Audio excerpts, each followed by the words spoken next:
So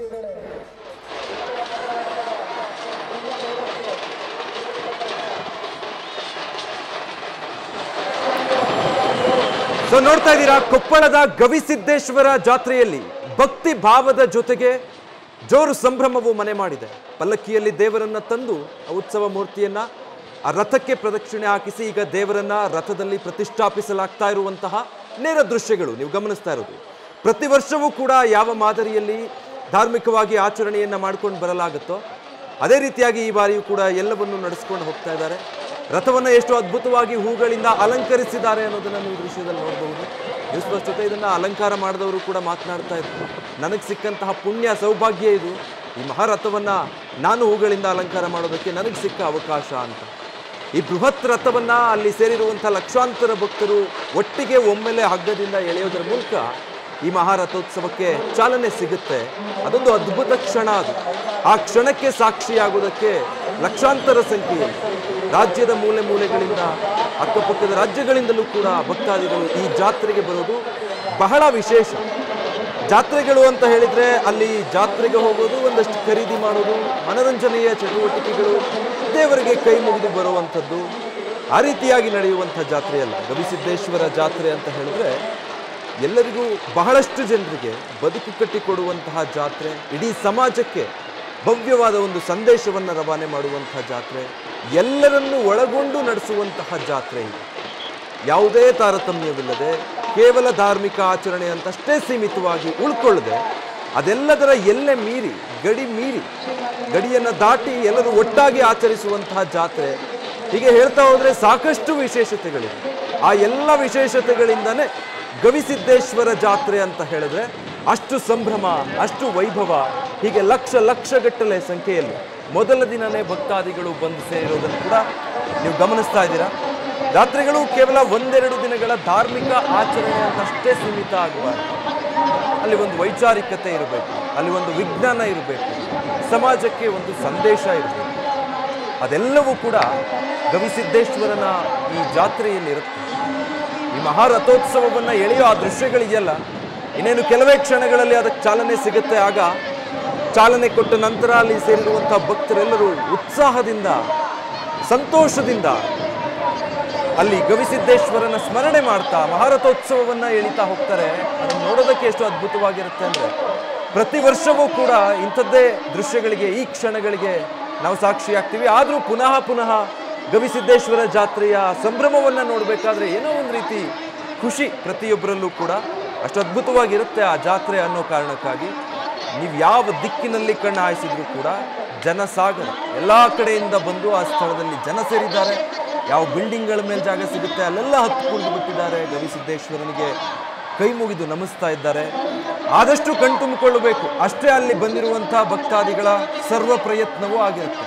ಆದಷ್ಟು ಹತ್ತಿರದಿಂದ ಮಹಾರಥೋತ್ಸವವನ್ನು ಕಣ್ತುಂಬಿಕೊಂಡು ಅಜ್ಜನಿಗೆ ನಮಿಸಿ ಮಠಕ್ಕೆ ಹೋಗಿ ಭೇಟಿ ಕೊಟ್ಟು ದಾಸೋಹದಲ್ಲಿ ಭಾಗಿಯಾಗಿ ಮನೆಗೆ ಹೋದರೆ ಧನ್ಯೋಸ್ಮಿ ಅನ್ನುವಂಥ ಪೂಜ್ಯನೀಯ ಭಾವ ಸಂಪೂರ್ಣವಾಗಿ ಅಲ್ಲಿರುವಂಥ ಭಕ್ತ ಸಮೂಹದಲ್ಲಿ ಅಷ್ಟರ ಮಟ್ಟಿಗೆ ಅದು ಆವರಿಸಿರುತ್ತೆ. ಈ ಜಾತ್ರೆ, ನನಗೆ ಹೇಳ್ತಾ ಇದ್ದೆ, ಕೇವಲ ಧಾರ್ಮಿಕ ಆಚರಣೆ ಅಂತಾಗಿ ಉಳ್ಕೊಂಡಿಲ್ಲ. ಹಾಗಾಗಿ ವರ್ಷದಿಂದ ವರ್ಷಕ್ಕೆ ಈ ಜಾತ್ರೆಯ ಮಹತ್ವ ಪ್ರತಿ ಬಾರಿಯೂ ಹೆಚ್ಚಾಗ್ತಾ ಬರ್ತಾ ಇದೆ. ಈ ಕಳೆದ ದಶಕ ಗಮನಿಸಿದ್ರೆ ಜಾತ್ರೆ ಪ್ರತಿ ವಿಷಯದಲ್ಲೂ ಕೂಡ ತನ್ನದೇ ದಾಖಲೆಗಳನ್ನು, ವರ್ಷದಿಂದ ವರ್ಷಕ್ಕೆ ಆ ದಾಖಲೆಗಳನ್ನು ಸರಿಗಟ್ಟಿ ಮತ್ತಷ್ಟು ದಾಖಲೆಗಳನ್ನು ನಿರ್ಮಿಸಿಕೊಂಡು ಬರ್ತಾ ಇದೆ. ಅದರ ಜೊತೆಗೆ ಕೊಪ್ಪಳದ, ನಮ್ಮ ರಾಜ್ಯದ ಹಿರಿಮೆ ಗರಿಮೆಯನ್ನು ಕೂಡ ಹೆಚ್ಚಿಸುವಂತಹ ಬಹುದೊಡ್ಡ ಉತ್ಸವ ಇದು. ಅದನ್ನು ಮಾತುಗಳಲ್ಲಿ ವಿವರಿಸೋದೇ ಬೇಡ ಅನಿಸುತ್ತೆ. ನೀವು ಅಲ್ಲಿ ಸ್ಕ್ರೀನ್ ಮೇಲೆ ಒಂದೊಂದೇ ದೃಶ್ಯಗಳನ್ನು ನೋಡ್ತಾ ಹೋದರೆ ಗೊತ್ತಾಗುತ್ತೆ ಎಷ್ಟು ಭವ್ಯವಾದಂತಹ ದೊಡ್ಡ ಉತ್ಸವ ಇದು ಅಂತ ಹೇಳಿ. ಪ್ರತಿ ಬಾರಿ ಈ ಎಲ್ಲ ಕಾರಣಗಳಿಂದಾಗಿ ಗವಿಸಿದ್ದೇಶ್ವರ ಜಾತ್ರೆಯ ಹಿರಿಮೆ ಗರಿಮೆಗಳು ವರ್ಷದಿಂದ ವರ್ಷಕ್ಕೆ ಹೆಚ್ಚಾಗ್ತಾನೆ ಬರ್ತಾ ಇದೆ. ಕೊಪ್ಪಳದ ಒಂದು ರೀತಿ ಅಸ್ಮಿತೆ ಅಂತ ಹೇಳ್ಬೋದು. ಇಡೀ ಕೊಪ್ಪಳದ ಅಸ್ಮಿತೆಯನ್ನು ಪ್ರತಿನಿಧಿಸುವಂತಹ, ಪ್ರತಿಬಿಂಬಿಸುವಂತಹ ಗವಿಸಿದ್ದೇಶ್ವರ ಜಾತ್ರೆ ಇದು. ಕಳೆದ ಕೆಲ ವರ್ಷಗಳು ಕರೋನಾದ ಕರಿನೆರಳಿದ್ದಾಗ ಜಾತ್ರೆಯ ಕಳೆ ಸ್ವಲ್ಪ ಮಸುಕಾಗಿತ್ತು, ಬಹಳ ಬೇಜಾರಿತ್ತು, ಬೇಸರ ಇತ್ತು. ಆ ಸಂದರ್ಭದಲ್ಲೆಲ್ಲ ಈ ರೀತಿಯ ಸಂಭ್ರಮ ನೋಡೋದಕ್ಕೆ ಸಿಗ್ತಾ ಇರಲಿಲ್ಲ. ಯಾಕಂದರೆ ಇಡೀ ವಿಶ್ವ ಆ ಸಂದರ್ಭದಲ್ಲಿ ನಲುಗಿ ಹೋಗಿತ್ತು ಕರೋನಾ ಅಲೆಯ ಹೊಡೆತಕ್ಕೆ. ಅದಾದ ನಂತರದಲ್ಲಿ ಸಂಪೂರ್ಣವಾಗಿ ಕರೋನಾದಿಂದ ಜಗತ್ತು ಹೊರಗೆ ಬಂದ ಮೇಲೆ ಮತ್ತೆ ಅದೇ ಸಂಭ್ರಮ ಮನೆ ಮಾಡಿರೋದನ್ನು ನೀವು ನೋಡ್ತಾ ಇದ್ದೀರಾ. ಆ 2 ವರ್ಷಗಳಲ್ಲಿ ಈ ಸಂಭ್ರಮ ನೋಡೋದಕ್ಕೆ ಸಿಗಲಿಲ್ಲ. ಬಹಳ ಬೇಸರ ಆಗಿತ್ತು ಆಗ ಭಕ್ತಾದಿಗಳಿಗೆ. ಅದ್ಭುತವಾದಂಥ ಒಂದು ಆಚರಣೆ ಈ ಕರೋನಾ ಕಾರಣಕ್ಕಾಗಿ ತಪ್ಪಿ ಹೋಯ್ತಲ್ಲ ಅಂತ. ಅದೆಲ್ಲವನ್ನು ಮರೆಸೋ ಹಾಗೆ ಅದರ ಮುಂದಿನ ವರ್ಷದಿಂದಲೇ ಅಷ್ಟೇ ಅದ್ಭುತವಾಗಿ ಸಂಭ್ರಮದಿಂದ ಭಕ್ತಿ ಭಾವದ ಜೊತೆಗೆ ಮತ್ತೆ ಜಾತ್ರೆಯನ್ನ ಆರಂಭ ಮಾಡಲಾಯಿತು. ಇದೆಲ್ಲದರ ಮಧ್ಯೆ ಜಾತ್ರೆಯ ಸ್ಫೂರ್ತಿ ನಿರಂತರವಾಗಿರಲಿ ಅನ್ನೋದಕ್ಕೆ ಸಂಕೇತ ಅಂತ ದತ್ತು ಗ್ರಾಮಗಳ ಅಭಿವೃದ್ಧಿ ಮಾಡ್ತಾರೆ, ಕೆರೆಗಳ ಅಭಿವೃದ್ಧಿ ಮಾಡಲಾಗುತ್ತೆ. ಮತ್ತೆ ಈ ಕಾಲಕ್ಕೆ ತಕ್ಕ ಹಾಗೆ ಏನೇನೆಲ್ಲವನ್ನೂ ಕೂಡ ಅದಕ್ಕೆ ಅನ್ವಯಿಸ್ಕೊಳ್ಬೇಕಲ್ಲ, ಕಾಲ ಕಾಲಕ್ಕೆ ಅದನ್ನು ಮಾಡ್ತಾ ಹೋಗ್ತಾರೆ. ಶ್ರೀಗಳು ಅಲ್ಲಿ ಆಗಮಿಸ್ತಾ ಇರೋ ದೃಶ್ಯಗಳನ್ನು ಕೂಡ ನೀವು ನೋಡ್ತಾ ಇದ್ದೀರಾ. ಸಂಪೂರ್ಣವಾಗಿ ಭದ್ರತಾ ಸಿಬ್ಬಂದಿ, ಪೊಲೀಸ್ ಸಿಬ್ಬಂದಿಯ ಮಧ್ಯದಲ್ಲಿ ಕಿಕ್ಕಿರಿದು ಸೇರಿರುವ ಭಕ್ತ ಸಾಗರದ ಮಧ್ಯದಲ್ಲಿ ಈಗ ಆ ಪಲ್ಲಕ್ಕಿಯಲ್ಲಿ ದೇವರನ್ನ ಕೊಂಡೊಯ್ದು ಏನು ಮಹಾರಥದಲ್ಲಿ ಈಗ ಇಡಲಾಗಿದೆಯಲ್ಲ, ಆ ಎಡೆಗೆ ಶ್ರೀಗಳು ಸಾಕ್ತಾ ಇರುವಂತಹ ನೇರ ದೃಶ್ಯಗಳು ಒಂದು ಕಡೆ ಗಮನಿಸಬಹುದು, ಮತ್ತೊಂದು ಕಡೆ ಅಗಾಧವಾಗಿ ಅಲ್ಲಿ ಈಗಾಗಲೇ ಬಂದು ಸೇರಿರುವಂತಹ ಜನಸಾಗರ. ಸೊ ಯಾಕೆ ಪ್ರತಿ ಬಾರಿ ಇಷ್ಟು ಯಶಸ್ವಿಯಾಗುತ್ತೆ, ಇಷ್ಟು ಅದ್ಭುತಗಳಿಗೆ ಈ ಜಾತ್ರೆ ಸಾಕ್ಷಿಯಾಗುತ್ತೆ ಅಂದ್ರೆ ಸಂಪ್ರದಾಯಕ್ಕಷ್ಟೇ ಅಥವಾ ಸಾಂಸ್ಕೃತಿಕವಾಗಿ ಧಾರ್ಮಿಕವಾಗಿ ಮಾತ್ರ ಸೀಮಿತವಾಗಿರುವಂಥದ್ದಲ್ಲ ಇದು. ಯಾವುದೇ ಕಟ್ಟುಪಾಡುಗಳಾಗಲಿ, ಯಾವುದೇ ಒಂದು ಗಡಿ ಅಥವಾ ಎಲ್ಲೆ ಅನ್ನುವಂಥದ್ದಿಲ್ಲ ಈ ಜಾತ್ರೆಗೆ. ಇಷ್ಟಕ್ಕೆ ಇದನ್ನು ಸೀಮಿತಗೊಳಿಸಬೇಕು, ಇಂಥವರನ್ನ ಮಾತ್ರ ಈ ಜಾತ್ರೆಗೆ ಒಳಪಡಿಸಿಕೊಳ್ಬೇಕು, ಉಳಿದವರನ್ನಲ್ಲ. ಇಂಥ ಯಾವ ಕಟ್ಟುಪಾಡುಗಳು ಕೂಡ ಗವಿಸಿದ್ದೇಶ್ವರನ ಜಾತ್ರೆಗಿಲ್ಲ. ಎಲ್ಲರನ್ನೂ ಒಳಗೊಂಡು ಸರ್ವರಿಂದ ಸರ್ವರಿಗಾಗಿ ನಡೆಯುವಂತಹ ಅದ್ಭುತವಾದಂತಹ ಜಾತ್ರೆ ಅಂತ ಹೇಳಿದ್ರೆ ಗವಿಸಿದ್ದೇಶ್ವರ ಜಾತ್ರೆ. ಆ ಕಾರಣಕ್ಕಾಗಿಯೇ ಲಕ್ಷ ಲಕ್ಷ ಸಂಖ್ಯೆಯಲ್ಲಿ ಭಕ್ತಾದಿಗಳು ಅಲ್ಲಿ ಬಂದು ಸೇರ್ತಾರೆ. ಈಗ ಮಹಾರಥೋತ್ಸವ ಆರಂಭ ಆಗ್ತಿದ್ದ ಹಾಗೆ, ಅದಕ್ಕೆ ಚಾಲನೆ ಸಿಕ್ತಿದ್ದ ಹಾಗೆ ಅಲ್ಲಿ ಮನೆ ಮಾಡೋ ಸಂಭ್ರಮನೇ ಬೇರೆ. ಆ ಸ್ಥಳದಲ್ಲಿದ್ದು ನೀವು ಆ ಕ್ಷಣಗಳನ್ನು ಅನುಭವಿಸಬೇಕು. ತನ್ನಿಂತಾನೇ ಭಕ್ತಿಯ ಪರಾಕಾಷ್ಠೆ ನಮಗೆ ಅರಿವಿಲ್ಲದ ಹಾಗೆ ಅಂಥದ್ದೊಂದು ವಾತಾವರಣ ಸೃಷ್ಟಿಯಾಗಿರುತ್ತೆ. ಸಂಪೂರ್ಣವಾಗಿ ಭಕ್ತಿ ಭಾವದಿಂದ ಅಲ್ಲಿದ್ದಂಥವರೆಲ್ಲ ಗವಿಸಿದ್ದೇಶ್ವರನಿಗೆ ಕೈ ಮುಗಿದು ಉದ್ಗಾರಗಳೊಂದಿಗೆ, ಘೋಷಣೆಗಳೊಂದಿಗೆ ಆ ಹಗ್ಗ ಹಿಡಿದು ಜಗ್ಗುವಾಗ, ಆ ಮಹಾರಥ ಮುಂದೆ ಸಾಗ್ತಾ ಬರುವಾಗ ಎಂಥ ಅದ್ಭುತ ಅಂತ ಅನಿಸುತ್ತೆ. ಅದಕ್ಕಾಗಿ ಗವಿಸಿದ್ದೇಶ್ವರನ ಜಾತ್ರೆ ಅಂತ ಹೇಳಿದ್ರೆ ಕೇವಲ ಕೊಪ್ಪಳಕ್ಕೆ ಅದು ಸೀಮಿತ ಆಗಿರುವುದು. ರಾಜ್ಯದ ಮೂಲೆ ಮೂಲೆಗಳಿಂದ ಕೂಡ ಅಲ್ಲಿಗೆ ಭಕ್ತರು ಬರ್ತಾರೆ, ಅಜ್ಜನಿಗೆ ನಮಿಸ್ತಾರೆ. ಮತ್ತೆ ಇದೊಂದು ಮಾದರಿ ಜಾತ್ರೆ ಅಂತ ಹೇಳ್ಬೋದು. ಸಾಕಷ್ಟು ಜಾತ್ರೆಗಳನ್ನ ರಾಜ್ಯದಾದ್ಯಂತ ಉತ್ತರ ಕರ್ನಾಟಕ ಭಾಗದಲ್ಲೂ ಸೇರಿದ ಹಾಗೆ ನಾವು ನೋಡ್ತೀವಿ. ಅದೆಲ್ಲದಕ್ಕಿಂತಲೂ ಬಹುತೇಕ ವಿಭಿನ್ನವಾಗಿ ಒಂದು ಮಾದರಿ ಅನ್ನಿಸಿಕೊಳ್ಳುವಂಥದ್ದು ಗವಿಸಿದ್ದೇಶ್ವರ ಜಾತ್ರೆ. ಹಲವು ಕಾರಣಗಳು. ಇಷ್ಟು ಲಕ್ಷಾಂತರ ಸಂಖ್ಯೆಯಲ್ಲಿ ಜನ ಸೇರಿದಾಗ ಅದನ್ನ ಏನೂ ಒಂದು ತೊಂದರೆ ತೊಡಕಾಗದಾಗೆ ಅಚ್ಚುಕಟ್ಟಾಗಿ ನಿಭಾಯಿಸ್ಕೊಂಡು ಹೋಗಬೇಕು, ಸ್ವಚ್ಛತೆಯನ್ನ ಕಾಪಾಡಿಕೊಳ್ಬೇಕು, ಯಾವುದೇ ವ್ಯವಸ್ಥೆಗಳಿಗೂ ಧಕ್ಕೆ ಆಗದ ಹಾಗೆ, ಬಂದಂತಹ ಭಕ್ತಾದಿಗಳಿಗೆ ತೊಂದರೆ ಆಗದ ಹಾಗೆ, ಮತ್ತೆ ಅಲ್ಲಿ ಬಂದಂತಹ ಕೆಲವರಿಂದ ಆ ಇಡೀ ಪರಿಸರ ಅಥವಾ ಅಲ್ಲಿನ ವಾತಾವರಣ ಯಾವುದೇ ರೀತಿ ಹದಗೆಡದ ಹಾಗೆ ನೋಡ್ಕೊಳ್ಬೇಕು. ಇದಕ್ಕೆಲ್ಲವೂ ಜನರೇ, ಅಲ್ಲಿ ಬರುವಂಥ ಭಕ್ತರೇ ಅದಕ್ಕೆ ಸಹಕಾರ ಕೊಟ್ಟಾಗ ಮಾತ್ರ ಸಾಧ್ಯ ಆಗೋದು. ಏನೇ ವ್ಯವಸ್ಥೆಗಳನ್ನು ಕಲ್ಪಿಸಿಕೊಂಡ್ರೂ ಕೂಡ ಕ್ಷಣ ಕ್ಷಣಕ್ಕೂ ಕೂಡ ಸಂಭ್ರಮ ಯಾವ ರೀತಿ ಹೆಚ್ಚಾಗ್ತಾ ಇದೆ ನೀವು ನೋಡ್ತಾ ಇದ್ದೀರಾ. ಸೂರ್ಯಾಸ್ತದ ಸಂದರ್ಭ ಸಮೀಪ ಆಗ್ತಿದ್ದ ಹಾಗೆ, ಅಂದ್ರೆ ಈ ಇಳಿ ಸಂಜೆ ಸಂದರ್ಭದಲ್ಲಿ ಅದರ ವೈಭವ, ಸಡಗರ ಇನ್ನಷ್ಟು ಹೆಚ್ಚಾಗ್ತಾ ಹೋಗುತ್ತೆ. ದೀಪಾಲಂಕಾರಗಳು ಶುರುವಾಗುತ್ತೆ. ಶಿವಶಾಂತ ವೀರ ಮಹಾಸ್ವಾಮಿ ಮಹಾರಾಜ ಕಿ, ಶಿವಶಾಂತ ವೀರ ಮಹಾಸ್ವಾಮಿ ಮಹಾರಾಜ ಕಿ.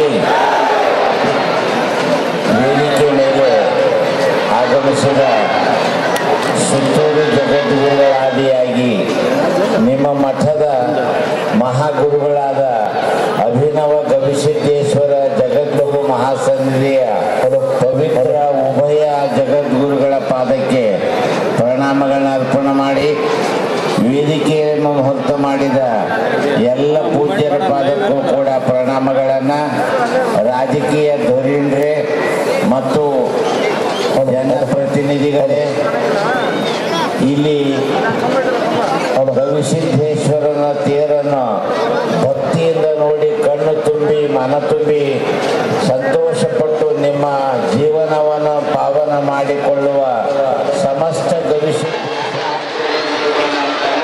ಶರಣಾರ್ಥಿಗಳು.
ಕ್ಷಣ ಕ್ಷಣಕ್ಕೂ ಸಂಭ್ರಮ ಎಷ್ಟು ಜೋರಾಗ್ತಾ ಇದೆ, ಎಷ್ಟು ಹೆಚ್ಚಾಗ್ತಾ ಇದೆ ಅನ್ನೋದನ್ನ ನೀವು ಆ ದೃಶ್ಯಗಳು ಗಮನಿಸ್ತಾ ಹೋದ್ರೆ ಗೊತ್ತಾಗುತ್ತೆ. ಜಾತ್ರೆಯ ಸಂಭ್ರಮ ಈಗ ಕಾಣೋದಕ್ಕೆ ಶುರುವಾಗಿದೆ ನೋಡಿ. ಸಮಯ ಆಗ್ತಾ ಇದ್ದ ಹಾಗೆ ಜಾತ್ರೆ ಮತ್ತಷ್ಟು ಕಳೆಗಟ್ತಾ ಇದೆ. ಅಲ್ಲಿದ್ದಂಥವರ ಸಂಭ್ರಮ ಹೆಚ್ಚಾಗ್ತಾ ಇದೆ. ಒಂದೊಂದೇ ಕೆಲಸ ಕಾರ್ಯಗಳು, ಧಾರ್ಮಿಕ ವಿಧಿವಿಧಾನಗಳು ಈಗ ಆರಂಭ ಆಗ್ತಾ ಇದೆ. ಮೊದಲಿಗೆ ಆ ಪಲ್ಲಕ್ಕಿಯಲ್ಲಿ ಸಿದ್ದೇಶ್ವರ ಸ್ವಾಮಿಯನ್ನ ಹೊತ್ತು, ದೇವರನ್ನ ಹೊತ್ತು ತಂದು ಆ ರಥದಲ್ಲಿ ತೇರಿನಲ್ಲಿ ಇರಿಸಲಾಯಿತು. ಅದಾದ್ಮೇಲೆ ಶ್ರೀಗಳು ಈಗ ತೇರಿನ ಕಡೆಗೆ ನಡೆದುಕೊಂಡು ಬಂದರು. ಲಕ್ಷಾಂತರ ಸಂಖ್ಯೆಯಲ್ಲಿ ಅಲ್ಲಿ ಸೇರಿರುವಂತಹ ಭಕ್ತರನ್ನು ಉದ್ದೇಶಿಸಿ ಮಾತನಾಡಿದ್ರು. ಸಿದ್ದೇಶ್ವರನ ತೇರನ್ನ ಎಳೆಯೋದಕ್ಕೆ ಕ್ಷಣಗಣನೆ ಆರಂಭ ಆಗ್ತಾ ಇದೆ. ಇಳಿ ಸಂಜೆಯ ಸಂದರ್ಭದಲ್ಲಿ ತೇರನ್ನ ಎಳೆಯೋ ಕೆಲಸಕ್ಕೆ ಅಲ್ಲಿ ಸೇರಿರುವಂತಹ ಭಕ್ತಾದಿಗಳು ಮುಂದಾಗ್ತಾರೆ.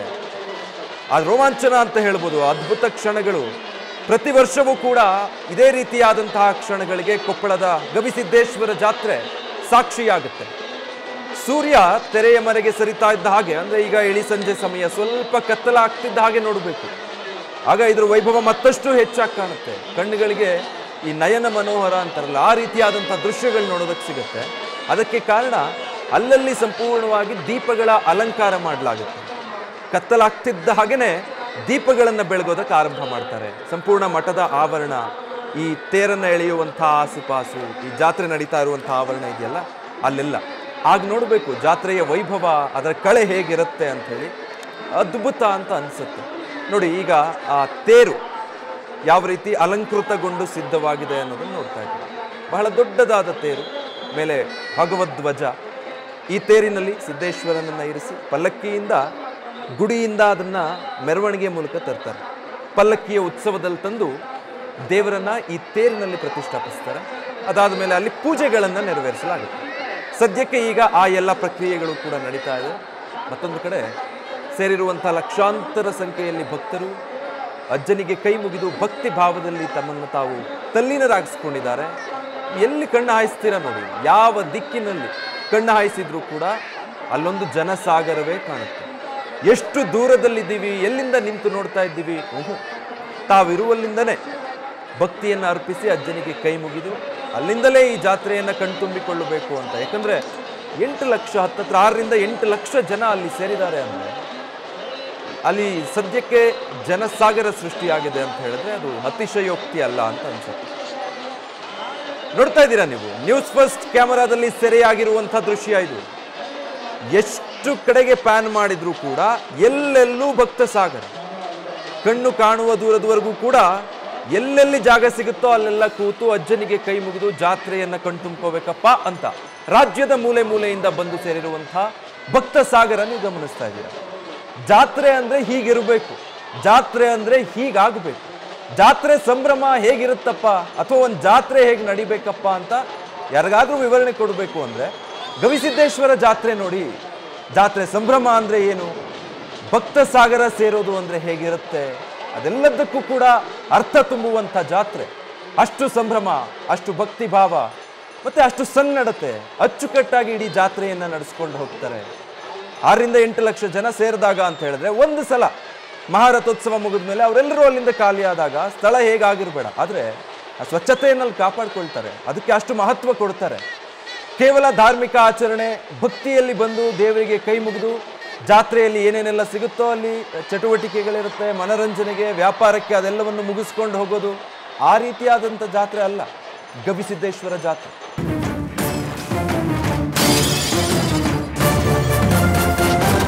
ನ್ಯೂಸ್ ಫಸ್ಟ್ ನಿರ್ಭೀತಿಯಿಂದ ನಿಮ್ಮ ಪರವಾಗಿ.